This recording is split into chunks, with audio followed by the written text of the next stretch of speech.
Boa tarde, sejam bem-vindos ao MJV Podcast, diretamente gravado aqui do Febrabantec 2025, o último do primeiro dia.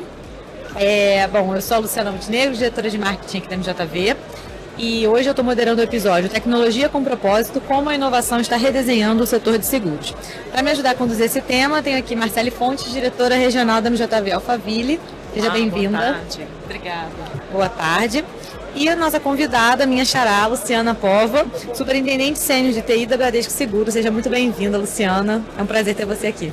Obrigada, Luciana. Obrigada, Marcele, pelo convite. É um prazer também estar aqui com vocês hoje. Fechando o dia, né? Verdade. Muito obrigada pela presença, por ter aceitado o convite. Bom, vamos lá então com as perguntas. Eu leio Luciana, eu penso, gente, para mim, não. Bom, Luciana, você passou por grandes organizações, como a própria Globo. A gente acabou de gravar um podcast com a pessoa da Globo, antes de chegar a Bradesco Seguros. Como foi essa transição entre setores que são tão distintos e quais aprendizados do setor de mídia você traz para o setor financeiro? Foi uma experiência... E segurador, Foi uma experiência, assim, bem diferente. Realmente são mercados, né, bastante distintos. A gente, inclusive, a primeira vez que eu venho, né, para um setor financeiro, especificamente aqui, né, no braço de seguros, um setor extremamente regulado.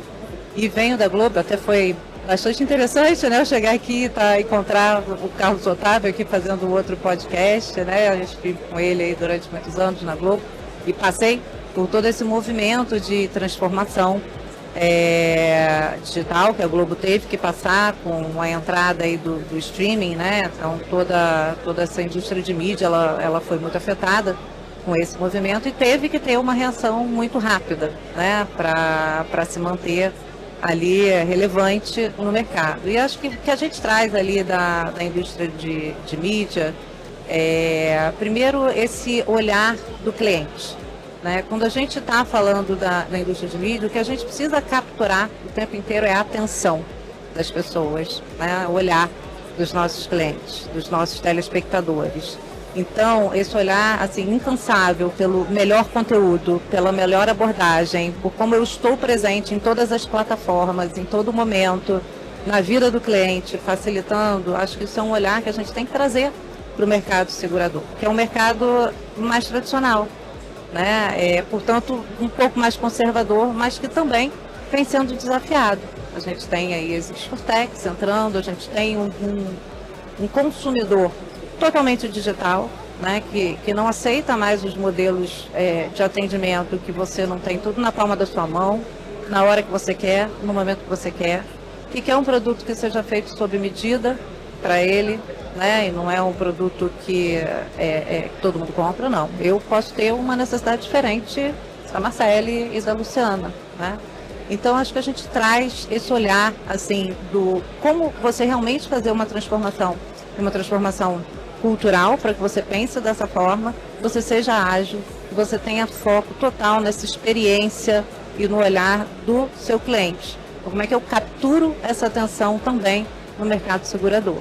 Queria até fazer uma pergunta que está fora do script aí, mas você falou muito da experiência do usuário, né? Como foi para você reagir a um público totalmente diferente? Até porque dentro do mercado segurador, eu acho que é um pouco mais pessoal do que dentro do mundo ali da televisão, por exemplo. Né? Então, como é que foi para você essa mudança do tipo de cliente que você ia passar a atender? Por se tratar de um seguro ser um produto bem pessoal. Isso é um olhar realmente diferente, né? E como eu falei, você tem que olhar ali a necessidade de cada um, né? E talvez aqui, durante algum tempo, isso também não fosse possível, mas a gente está vivendo um mundo da inteligência artificial, né? Um mundo onde ter dados e saber usar esses dados com inteligência é fundamental, com foco em hiperpersonalização. Então, acho que aqui no mercado segurador, a gente precisa, e aí também, né, com o início aí do Open Insurance, né, a gente vai ter muitas oportunidades de conhecer um pouquinho mais, né, do nosso cliente, o que ele também tem com outras seguradoras, desde que, obviamente, a CAT compartilhar essas informações, mas eu acho que você abre espaço para você entender melhor o seu cliente e você ofertar, e é realmente diferente, porque aqui você tem que ofertar o produto certo para aquele cliente. Quando a gente diz capturar a atenção daquele cliente, é saber que você está olhando para o que importa para ele, para o que traz valor para ele. E a gente está falando aqui de algo que tem extremo valor para todo mundo, que é a sua segurança. Sim. Seja a segurança do seu bem, da sua vida, né, do seu patrimônio, da sua herança para os seus filhos, né? Então, isso eu acho que é uma coisa que tem muita oportunidade ainda de se expandir aqui no Brasil, né? A gente tem ainda um percentual, uma abrangência aqui de seguros muito baixa. E acho que isso tem muito a ver ali também com a questão da educação, né, da educação financeira. E acho que a empresa tem um papel importante nesse aspecto também, de trazer mais essa cultura do seguro, né, para a população brasileira. E trazendo esse olhar mais pessoal, talvez a gente consiga conquistar mais a atenção também das pessoas para esse tema. E falando especificamente do setor de seguros, né, puxando o seu gancho, como que empresas tradicionais como o setor de seguros, você mesmo mencionou, é um setor mais conservador, né, do que que você vem de mídia, como que o setor de seguros tem encarado a adoção de tecnologias como o IA, que você mencionou há pouco, análise de dados, automação, eu sei que tem essas questões que você mencionou de segurança, como que tem sido essa adoção dessas tecnologias em seguros? Eu acho que, assim, o setor de seguros, como qualquer outro, hoje em dia, né, a gente não tem mais lugar que você vá, que você não escute falar de inteligência artificial. Nem aqui. Assim, aqui, né, desde já há pelo menos 3 anos, né, acho que todos os eventos, você encontra a palavra IA, né, no título do evento. Então, o IA está presente, assim, não é uma opção. Né? É um caminho e a gente tem que seguir esse caminho. Acho que aqui, e também não acho que seja diferente em outros mercados, você tem que ter um cuidado muito grande. Primeiro porque você é um mercado extremamente regulado. Então você, obviamente, tem que fazer tudo dentro da lei. Né? Então esse cuidado você tem que ter. Então você usar a IA de forma consciente, né? Com responsabilidade, garantindo que o que você está fazendo está alinhado, inclusive, internamente com os setores jurídicos de segurança, né? E você tem os cuidados necessários com a privacidade de dados, né? Com o que você vai estar fazendo de uso daquelas informações, né? Para tomadas de decisão, para orientar os seus clientes, né? Seja lá para o que for, é super importante que você tenha, de fato, esse cuidado. Né? E é o cuidado da ética que a gente também deve ter em todos, né, os aspectos da vida, mas com a IA realmente o potencial, né, de você fazer o bom uso é ótimo, mas o potencial de você também fazer um mau uso e um estrago enorme também é gigantesco. Né? Então acho que a gente redobra aqui as atenções, mas vejo todo o mercado segurador olhando fortemente. Hoje mesmo na palestra de abertura a gente escutou ali, né, os CEOs de todos os bancos e não teve um que não tenha trazido ali um caso de inteligência artificial no setor financeiro já sendo colocado em prática, né? Já se tornando uma realidade. E acho que é isso que a gente está aqui também no mesmo caminho no mercado segurador, né? Todas a Bradesco Seguros tem o seu braço ali de inovação, né? Inclusive temos hoje uma iniciativa já prestes, né, a sair também já olhando para a IA generativa aqui na Bradesco Alta RE, que saiu desse hub de inovação, dessa experimentação, né? Então a gente vê todas essas ideias ali que são fomentadas, que são experimentadas, muitas delas indo adiante. Funcionou, outras não, e está tudo bem. Esse é o modelo da inovação, é você abrir esse espaço para experimentação, para você conseguir testar, inovar e acertar ou não, e tudo bem, você vai escolher outra alternativa, mas você precisa ter esse espaço. E vejo isso acontecendo de forma assim, bastante consistente também num mercado regulado como o mercado segurador. Como falei, acho que não existe nenhuma outra indústria, nenhum outro setor que não vá investir em inteligência artificial, porque esse é o futuro. Né? E daqui a pouco, assim, as pessoas vão estar acostumadas, isso vai fazer parte da vida. Sim. De certa forma já estão, né? De certa forma o ChatGPT, todo mundo já meio que sabe o que é, enfim. Acho que Tem gente que já é amigo do ChatGPT, né?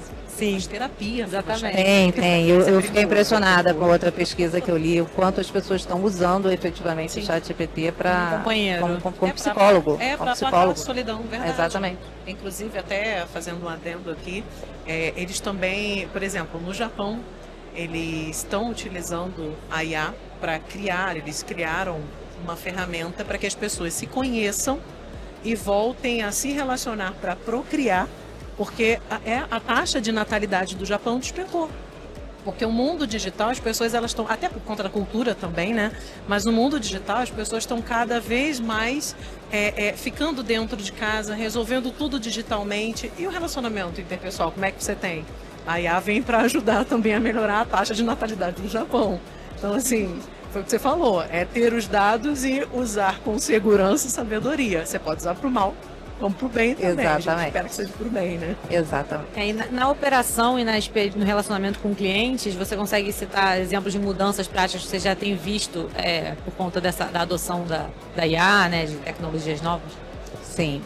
E aí eu vou trazer alguns exemplos ali da própria seguradora, né? A gente, no atendimento, já tem usado, né, a IA generativa para facilitar, agilizar o atendimento ao cliente, né? E a ideia é que a gente evolua cada vez mais aí com os usos dos agentes especializados, né, em cada um dos temas e dentro daquilo, obviamente, sempre se preocupando com todos os guardrails, né, com as alucinações, com a informação correta, precisa, porque é muito importante para que a gente tenha segurança e credibilidade dos nossos clientes, que a gente sempre use a IA com muita transparência, né, que as pessoas saibam que estão falando ali com uma inteligência artificial e, obviamente, que a gente tenha sempre também a opção, né, dependendo do momento, de migrar para um atendimento humano, porque muitas vezes as pessoas estão numa situação, né, por exemplo, de sinistro, onde elas precisam, né, e realmente precisar ali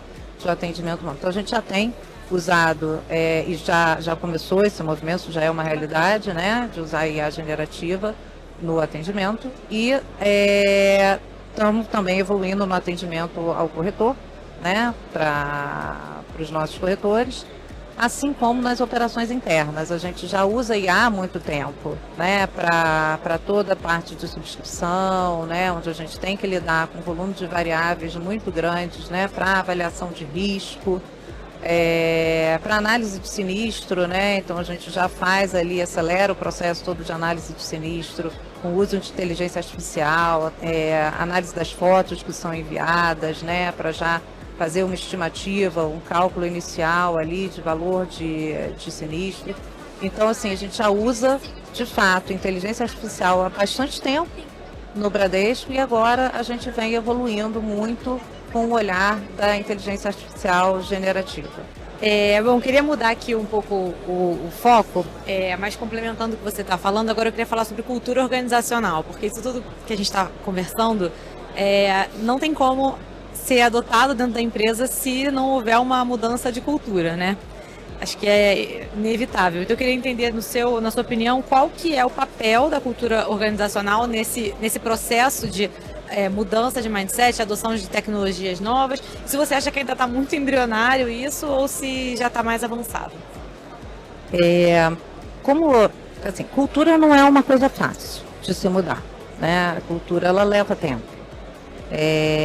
Mas eu acho assim que o Bradesco Seguros ele vem demonstrando, primeiro tem um movimento de cultura muito forte, né, muito centrado nessa mudança que a gente precisa ter ali de atitude, de colaboração, foco nas pessoas, né, então a gente tem um movimento de cultura, mas de novo não é o que acontece de dia para a noite, principalmente numa empresa que já está no mercado há muito tempo, né? Muito tradicional, tem os seus próprios modelos, né? Então você transformar, quebrar esses modelos vai levar um pouquinho de tempo, mas o que eu vejo ali de bacana? Eu mesma, né? Eu vim do mercado da indústria de mídia. Isso é um sinal de que a empresa quer trazer uma mistura, né? Temos outros casos dentro da tecnologia, de pessoas que vieram de outras indústrias que não são efetivamente desse meio, né, de financeiro, de seguradora, e acho que isso é uma demonstração de que a gente quer essa mistura. E, de novo, a cultura que se tem lá, obviamente, tem vários outros fatores que precisam ser valorizados, né? Mas, sem a mudança de cultura, essa transformação ela não acontece. Porque não tem tecnologia que vá resolver, por exemplo, a questão dos silos entre as áreas. Você pode trazer uma plataforma linda, super integrada, você pode mover tudo para a nuvem, mas se os processos continuarem fragmentados, se o nosso modelo ele for um desenvolvimento muito focado ali no ganho específico de uma área e não no ganho de um fluxo de valor inteiro, né? E isso é uma coisa que a gente vem mudando. Quando a gente fala de mudança, a gente fala de mudança de cultura, de mudança de modelo operacional, para que de fato as coisas aconteçam de forma mais integrada.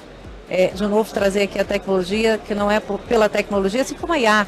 Né? O negócio não é a gente experimentar IA. Eu não quero dizer que a Bradesco Seguros lançou uma IA nova. Eu quero dizer que a Bradesco Seguros lançou uma IA que trouxe um baita valor para o cliente, que trouxe um baita valor para o corretor, ou que trouxe uma baita alavanca de melhoria dos nossos negócios. Fez diferença, né? Então fez diferença. Né? Então a gente precisa ter esse olhar. E quando a gente fala de modelo operacional e que tem a ver com a cultura, e a gente passa a olhar as entregas que a gente faz muito mais orientadas a valor, e foi uma transformação que desde a minha chegada a gente já conseguiu implementar, né? E aí Marcele, que está ali no dia a dia, tem visto isso, a gente mudou o nosso modelo de entrega, que era mais projetizado, algumas células ágeis para um modelo de entrega de fluxo de valor orientado ali, né, dentro da estrutura de value streams. E acho que isso faz diferença, que você começa a enxergar o resultado que você quer alcançar, né, e gera o movimento naquela direção, e você faz as escolhas e as priorizações de acordo com aquilo, mas isso tudo não vai acontecer se todo mundo não tiver com o mesmo objetivo. Sim. Então essa organização, ela faz com que as pessoas tenham esse olhar de todo mundo ter o mesmo objetivo. E dentro da tecnologia, a gente ouve a tecnologia e negócio. Não tem isso. Assim, é negócio, tecnologia, todo mundo junto. Os objetivos são os mesmos. Não tem isso que negócio pede, tecnologia fala, não, tecnologia vai lá, vai influenciar também, negócio vai entender um pouco mais de tecnologia, para entender por que às vezes a gente vai ter que tratar uma vulnerabilidade, ou por que a gente vai ter que tratar um problema, e a gente vai ter que fazer escolhas juntos, porque no final das contas, o que a gente quer, e todo mundo, é gerar mais valor para a empresa. Exatamente. Né? E como uma empresa brasileira, gerar mais valor para os cidadãos brasileiros, né? Então, assim, no fundo, essa mudança cultural passa por isso tudo. É como é que eu olho o todo. Sim. Né? E como é que eu colaboro mais. Como é que eu gero mais valor com um olhar mais colaborativo. Então, mas isso leva tempo. Eu vejo esse movimento, de fato, acontecendo, muito forte, mas acho que a gente está ainda num processo. Né? Mas num processo indo na direção correta. Eu acredito que sim, que dá para a gente ver essas mudanças, a gente percebe. Quando a Lu entrou na organização, a gente viu o quanto ela se dedicou para entender como funcionava, né? E ela não se colocou num lugar de, não, eu sou cliente e eu vou tratar o fornecedor de uma forma diferente do que eu trato os de casa para entender o que funciona. Não, ela queria entender com todo mundo como funcionava tudo, né? E ela sempre foi muito agregadora. Quando a gente fala sobre a questão do papel do negócio, o papel da TI, a gente vê que ela agrega, a gente vê pessoas do negócio falando muito bem dela, né? Falando, não, a Lu está me ajudando com isso, está me ajudando com aquilo, porque o objetivo, como você falou, é uníssono. O que muda são os papéis, as responsabilidades, mas o objetivo final é a entrega. E é crescente, tanto da organização, que é uma organização robusta, né? Mais de 70 anos no mercado, né? Quanto isso refletir na nossa sociedade brasileira, porque é uma das maiores instituições que nós temos. E a gente tem muito orgulho, inclusive, de atender a essa instituição há mais de 18 anos. Então, de fato, a gente, até como MJV, a gente percebeu essa mudança de cultura, essa crescente. A gente fica muito feliz de ver o Bradesco olhando para fora, para o mercado e trazendo pessoas com os perfis tão diferentes como a Lu veio, né? Então, a gente vê, de fato, corroborando com o que você falou, que eles querem a mudança, eles estão apostando. E realmente, até você como gestora, é um desafio, porque você lida com pessoas de vários perfis diferentes, gerações diferentes, Tem a antiga geração que já está lá há mais de 20, 30 anos, mas foi sempre assim. Mas será que tem que continuar assim? Algumas coisas têm que continuar assim, você respeita isso é muito legal. Então, assim, vai muito de encontro o que o mercado tem pedido.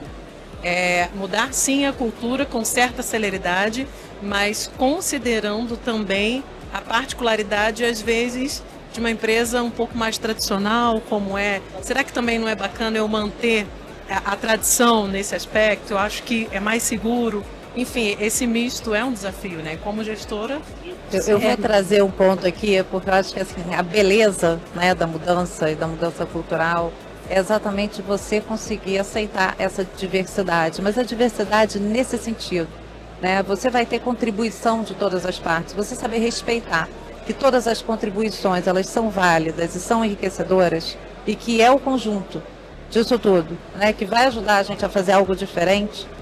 Então, e vejo a Bradesco Seguros muito aberta a essa mudança, mesmo as pessoas que já estavam lá, entendendo que é necessária essa mudança. Então, esse respeito, né, do novo, do que está chegando, de quem já está lá há muito tempo, que tem um conhecimento que é insubstituível, né, porque está lá há milhares de anos e vai conseguir contribuir, né, com essa visão, com esse conhecimento e respeitando as ideias novas, o que está chegando. Então eu vejo realmente assim, um movimento muito positivo, sim, nessa transformação cultural na Bradesco Seguros. E nessa integração entre as áreas que você mencionou, entre negócio e tecnologia, que não podem ser separados, tem que entender, falar a mesma língua, de certa forma, você entende também que tem espaço, então, para experimentação dentro do setor de seguros, apesar de ser, de novo, um setor com muita regulação, tradicional, mas quando as áreas conversam e abrem espaço para o novo, tem também espaço para experimentar e para testar coisas novas ou não? Como que você entende isso? Não,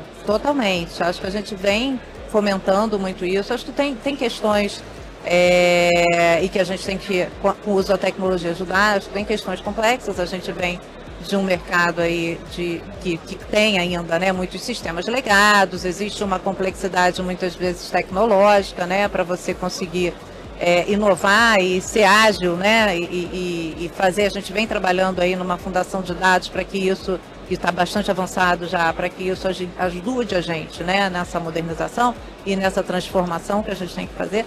Mas vejo totalmente esse espaço, como falei, existe até um hub de inovação dentro da própria Bradesco Seguros. A gente também usa muito ali do InovaBra, né, da própria Bradesco. Então eu vejo a Bradesco assim como uma das empresas que fomenta inovação o tempo todo, né, e quer estar na vanguarda dessa inovação. E de novo, não é inovação porque é legal inovar, é porque é necessário. Né? As pessoas vão pedir isso. Porque as pessoas têm essas experiências em outros lugares. A gente costuma dizer que a gente não se compara ali dentro, né? A gente fala muito isso lá na Bradesco Alder. A gente não se compara a outra seguradora. A gente se compara ao Mercado Livre, né? A Amazon, com a experiência que os clientes têm ali. Eles mal precisam, não tem um suporte humano. Ninguém fala com o humano ali. Está tudo, né, super transparente, fácil de você resolver. Está tudo na palma da sua mão. Então é isso que a gente quer. A gente quer poder oferecer isso também para os clientes do mercado segurador, que são os mesmos clientes que compram na Amazon, né? Que assistem Netflix e têm uma experiência digital também ali na TV. E você mencionou o InovaBra, a MJV está no InovaBra, então estamos sempre pagando. Patrocinadores do Lounge do Sexto Andar. Mas é um ambiente super legal, super importante de inovação, e dessa cultura de experimentação, de inovação, é muito legal ele existir. Bom, estamos chegando na nossa última pergunta. Passou rápido, né? Nossa, a gente, o podcast é tão gostoso, né? Eu adoro fazer podcast. Porque é papo, né? Exatamente. É muito bom. Bom, a última pergunta é a seguinte: que tendências você enxerga como mais promissoras para o setor de seguro nos próximos anos? Eu sei que isso é meio difícil, enfim, futurologia de certa maneira, mas o que você enxerga? Você quiser falar para a Bari? Vamos assim, o que eu acho que a gente, e de novo, né, acho que por ser um mercado muito tradicional, talvez, principalmente aqui, né, no Brasil, a gente não tem modelos tão disruptivos assim, né, então, olhando aqui especificamente para o cenário da Bari, talvez ali, né, no contexto do uso de telemetria, né, com IoT, você conseguir cada vez mais capturar, quando a gente fala dessa hiperpersonalização, qual é o perfil daquele cliente, qual é o perfil de direção daquele cliente, né? Qual é o trajeto que aquele cliente faz todo dia, né? Que aquela pessoa faz todo dia, e poder ofertar, por exemplo, seguros com coberturas diferenciadas, dependendo do perfil de uso, e obviamente com precificação diferenciada também, né? Dependendo da avaliação disso. A gente até já tem um modelo de precificação bastante dinâmico, com base em avaliação de risco, mas cada vez mais personalizado, né? Cada vez mais com dados específicos daquele cliente que a gente falou aqui no início da nossa conversa, né? Essa coisa de você olhar o indivíduo, olhar a massa, né? Aqui você começar a olhar cada vez mais o indivíduo. Então, acho que a gente tem muita oportunidade aí, e a inteligência artificial vai estar sempre presente para ajudar a gente, né? Com esse volume de informações que a gente vai, volume de variáveis, né, distintas aí que a gente Mapear vai ter a persona, né? mapear essas personas, esse indivíduo, né, para poder ofertar. A Aira ajuda com isso, tá, gente? Mapeamento da persona. Tá fazendo várias propagandas dela. Marcele foi contratada do marketing. Tô vendo. Fazendo propaganda. Mas é isso, né? Como é que você realmente faz o bom uso de todas essas informações que você tem, sejam suas, sejam do mercado, né? E muitas vezes a gente enriquece, né, com outros tipos de informação, para que você possa ter esse seguro cada vez mais personalizado, mais sob medida, né? A inteligência artificial, não tem como não pensar nessa evolução, né? E é uma evolução, inclusive, consultiva, né? A gente está falando da inteligência artificial generativa. Hoje a gente ouviu de manhã um case falando do primeiro case de inteligência artificial generativa conversacional e transacional. Mas é isso, né? Acho que o mundo não vai mais se resumir àquela coisa de menu, clica aqui, clica ali, né? Você conversa com voz. Então, acho que a gente precisa fomentar essa experiência, inclusive nessa consultoria, né? O que é melhor para mim? O que é melhor para o Marcele, em termos de seguro? Né? O que eu posso ofertar aqui no guarda-chuva de seguros que a Bradesco Seguros oferece, olhando para o estilo de vida da Marcele? Né? E acho que a gente... A pessoa quer o seguro para... Eu não quero ser segurado agora de um veículo por um ano. Eu quero seguro por um período de viagem. Eu quero ser segurado por 30 dias. Um dia. Exato. Né? Um e dia. existem já esses modelos. Se você olha. Essa flexibilidade né, é importante. Exatamente. Sim. E acho que tem um outro aspecto que a gente também já vem investindo muito, né? Que é o conceito do seguro na jornada do cliente. Aquela coisa que você nem percebe. Você está ali, está comprando celular, o seguro já entra ali naquela jornada, ou você está fazendo um financiamento de carro, ou você está numa experiência de um consórcio, e aquilo ali já entra naturalmente dentro dessas jornadas, e cada vez mais através de parcerias estratégicas, né? A gente precisa estar presente em todos os lugares, em todos os momentos da necessidade desse cliente. No momento que eu não posso ofertar, no momento que o cliente não precisa. Eu tenho que estar presente naquele momento. Então, você entender cada vez mais, né, essas jornadas, onde você tem que estar presente de forma fluida, dentro da experiência daquele cliente, você vai se tornar relevante para ele. Porque você vai estar ofertando o produto no momento que ele precisa. Então, acho que a gente tem muita oportunidade ainda nesse conceito de Embedded Insurance, e inclusive com a questão, né, da chegada aí do Open Insurance também, com base, né, em todas as informações que a gente vai precisar fomentar cada vez menos isso, para a gente estar presente no momento e com a oferta correta para aquele cliente. Acho que talvez se eu pudesse falar, e de novo, acho que inteligência artificial é chovendo molhado, porque todo mundo vai falar de oportunidades agora com o uso de inteligência artificial, né? Então, dados de inteligência artificial, eles realmente vão fazer a gente mudar o jogo, isso qualquer negócio, a gente precisa saber usar. E aí, no caso de seguros, a gente está presente no momento certo, na hora certa, para conseguir oferecer aquilo que aquele cliente precisa. Bacana. Bem bacana. Obrigada, Luciana. Muito obrigada por estar aqui. Já está acabando? Já acabamos por hoje. Mas se quiser, volta amanhã que a gente grava outro. Dá tempo de cantar? A Marcele está louca Agora para cantar. É a hora do karaokê da Marcele. A gente tem que liberar aqui o palco para ela. É verdade. Está na hora do happy hour, é um bom momento para começar a cantar. Mas muito obrigada pela sua presença. Adorei o papo. Obrigada, Marcele. Nada. Uma ótima co-host. Nada. À disposição. Obrigada, Lu. Obrigada, Marcele, também. Foi ótimo participar aqui desse podcast com vocês. Obrigada. Você. Até a próxima. Tchau, tchau.